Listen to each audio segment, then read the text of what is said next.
Olá, minha gente, tudo bom? Aqui é o professor Rinaldo Beltrão e a gente vai começar agora mais uma aula de matemática para estudantes do oitavo ano do ensino fundamental aqui no TV Escola Jaboatão, tá?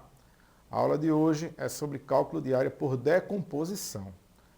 A gente estudou na última aula, nas últimas duas aulas, né? Primeiro sobre o cálculo da área de triângulos, depois a gente estudou o cálculo de área de quadriláteros e agora a gente vai ver o cálculo de área por decomposição, tá?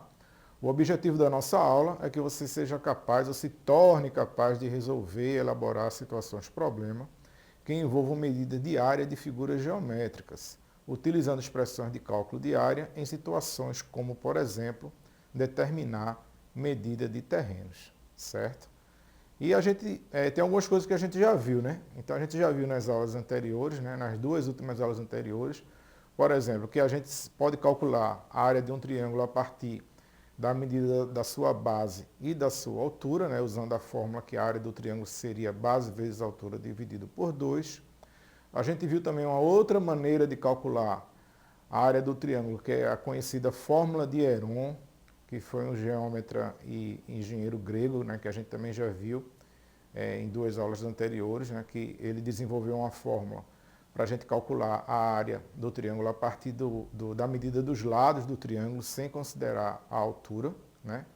A gente também viu como é que se calcula a área dos quadriláteros. Então, por exemplo, a área do quadrado, que ela é calculada a partir de... Você pega a medida do lado e eleva o expoente 2, né? O lado elevado ao quadrado, que nessa figura aí o lado ficou representado pela letra A minúsculo, né? A gente também viu o cálculo da área do retângulo, que é base vezes altura. É só multiplicar a base vezes altura, o comprimento vezes largura, os dois lados diferentes do retângulo, né? A gente também viu o cálculo da área do trapézio, base maior mais base menor multiplicado pela altura, e tudo isso dividido por 2. E também a gente viu a área do paralelogramo, de forma que a gente já conhece a fórmula dos quadriláteros, né? E a questão é a seguinte: e quando a figura não for um triângulo, nem um quadrilátero, né? Como é que vai ficar? O que é que a gente vai fazer? A gente vai ter que ter sempre fórmulas para figuras que tenham inúmeros tamanhos, inúmeras formas e a quantidade infinita de lados, né? Como é que a gente faz? Por exemplo, essa figura aí que tem um formato de L, se eu quiser calcular a área dela, justamente esse vai ser o objetivo da aula de hoje, a gente conseguir calcular a área de qualquer figura geométrica, né? Poligonal, tá certo? E aí o que eu tenho para dizer para vocês? Primeiro é o seguinte, ó, as figuras geométricas que possuem 3 ou 4 lados, elas contam com fórmulas para determinar sua área de maneira prática, né? Isso a gente viu nas duas últimas aulas, né? Primeiro vendo a questão das figuras de 3 lados, que são os triângulos, e depois as figuras de 4 lados, que são os quadriláteros, né? Entretanto, a maioria das figuras geométricas que não são triângulos nem quadriláteros, principalmente aquelas que a gente encontra no cotidiano, no nosso dia a dia, né? E aqui vale a pena a gente lembrar que a matemática ela é uma ferramenta para a gente resolver problemas do nosso cotidiano, né? Problemas do dia a dia. Então não existem fórmulas, né, para a maioria das figuras, né? E para isso, para essas figuras, né, que são as figuras que a gente vai encontrar com maior frequência, é preciso realizar uma decomposição. Ou seja, a gente vai cortar a figura a fim de obter outras que possuam fórmulas de áreas bem definidas. Na prática, o que a gente vai fazer é o seguinte: quando eu tiver uma figura que não seja um triângulo nem um quadrilátero, eu vou transformar essas figuras, né, em triângulos e quadriláteros, né, que vão se compor para formar essa figura, e dessa maneira a gente vai efetuar o cálculo, certo? Então, voltando para aquela figura que eu mostrei inicialmente, né, que parece a letra L maiúscula, a gente pode pegar, ó, que eu mostrei a figura como está aí do lado esquerdo, né, branquinha, né? Mas o que é que eu posso fazer com essa figura? Eu posso decompor ela de maneira que eu obtenha um retângulo e um quadrado, como a gente pode ver nesse desenho do lado direito, né? Essa parte laranja é um retângulo e a parte azul é um quadrado. Aí o que é que eu faço?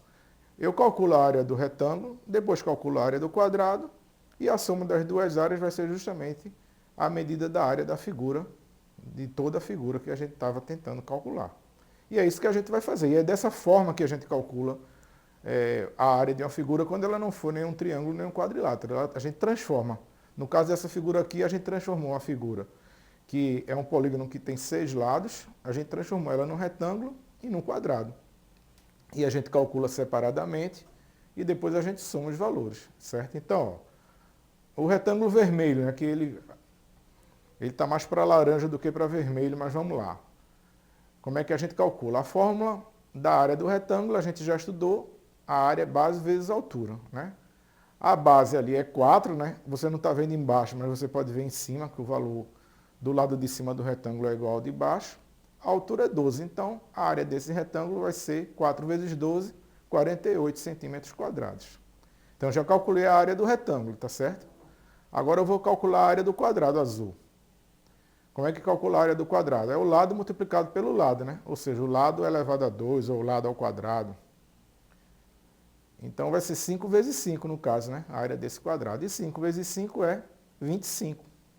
Então, o retângulo, ele mede 48, o quadrado azul, ele mede 25. Para eu saber a área total da figura, é só eu somar agora as duas partes que eu calculei. 48 mais 25, 73 centímetros quadrados. Ok? Vamos ver mais um exemplo. Então, minha gente, vamos ver mais um exemplo dessa figura que está aparecendo aí na tela agora, que é um pentágono. Ela tem 5 lados, um pentágono meio esquisito, mas é um pentágono, né? Para poder a gente calcular a área desse pentágono, a gente vai ter que trabalhar com a decomposição, que a gente pode fazer facilmente desenhando esse segmento aí, né? Que a gente vê que o pentágono ele se transforma num triângulo na parte de cima e um retângulo na parte de baixo, né? E aí o que é que a gente faz? A gente calcula a área do triângulo, depois calcula a área do retângulo e soma a área das duas figuras. E aí a gente vai obter a área total, que é a área do pentágono lá, tá? Então a área do triângulo, a gente já estudou, né? Que uma das maneiras da gente calcular a área do triângulo é fazendo base vezes altura dividido por 2. A base vai ser a mesma base do retângulo ali, que é 50, né? Agora a altura a gente precisa só pensar um pouquinho para a gente descobrir qual a medida da altura desse triângulo. Aí observa aqui comigo, ó. Isso aí vai ser a altura do triângulo, e se a gente fizer uma relação, a gente vai ver, ó, que ela vai ser metade desse segmento que está aí do lado direito. Como esse segmento aí ele mede 60 centímetros, a gente pode tirar a conclusão de que a altura desse triângulo vai ser a metade desses 60, então vai ser 30. E aí eu fico aí, ó, eu substituindo a base por 50, a altura por 30, a minha fórmula fica 50 vezes 30 dividido por 2. 50 vezes 30 é 1.500, 1.500 dividido por 2, 750 centímetros quadrados. Já calculei a área do triângulo. Vamos agora para a área do retângulo. A fórmula da área do retângulo é base vezes altura. A base está ali dada, né, 50 centímetros. A altura também você pode ver do lado esquerdo. Ou você pode deduzir daquele segmento lá de 60, a gente chega à conclusão que a altura vai ser 30. 50 vezes 30, 1.500 centímetros quadrados. Então eu tenho, ó, a parte de cima da figura, que é o triângulo, mede 750. A parte de baixo mede 1.500. Para eu saber a área da figura, a área total da figura, é só eu somar 750 com 1.500, eu chego ao resultado de 2.250 centímetros quadrados. Ou seja, a gente pegou uma figura que era um pentágono que não existia a fórmula, a gente usou a decomposição e conseguiu calcular a área dessa figura, certo? E agora tem um desafio, né? Então estou deixando esse desafio para você, que é para você calcular a área desse polígono aí, tá? Ele até já está um pouco facilitado, né? Porque aqueles tracejadinhos ali demonstram como é que a gente pode fazer a decomposição dele, né? Mas aí o que é que você vai fazer? Você pode tirar um print aí ou desenhar rapidamente esse polígono, você vai fazer o cálculo da área e vai mostrar ao professor na aula presencial. Tá certo, minha gente? Espero que você tenha gostado dessa aula. Fique com Deus e até breve, tá? Tchau.